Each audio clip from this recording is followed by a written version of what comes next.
And this brilliantly illustrates the sheer scale of the legal oversight flaws. By law, DKM was only allowed to invest a maximum of 25% of its paid-up capital into physical assets. Actually, scratch that. To put it in real numbers, with about 1 million CDs in capital, that limit was roughly 250,000 CDs.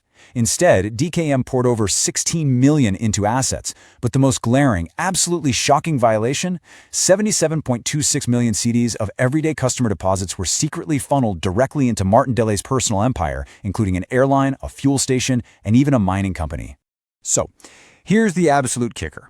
The money deposited by those hardworking farmers and teachers, it wasn't lost in some unfortunate, unpredictable market downturn. It went directly into the founders' private business ventures. This was theft, plain and simple, executed right through a licensed, regulated institution.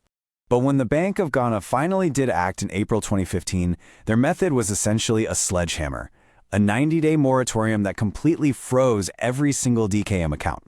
Now, while the intention might have been to stop the bleeding and investigate, it immediately triggered widespread panic among the nearly 100,000 claimants. Financial analysts at the time pointed out that a total freeze, locking depositors out of their money before anyone even knew the full extent of the fraud, was fundamentally counterproductive. It was this abrupt, zero-axis freeze that acted as the direct catalyst for those initial tragic deaths we talked about in Nkranza. Let's zoom out for a second. This brings us to what we call the generational trap. Because you see, this explainer isn't just about one isolated incident. It's about a macro cyclical failure in the system. DKM was by no means Ghana's first massive Ponzi scheme. Let's map this out.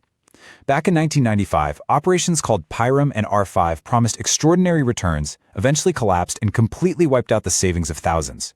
2 decades later, in 2015, DKM ran the exact same playbook. Without strict regulation and deep financial literacy, a generation that was burned in 1995 essentially produced children who just got burned all over again in 2015. It's a horrifying historical loop.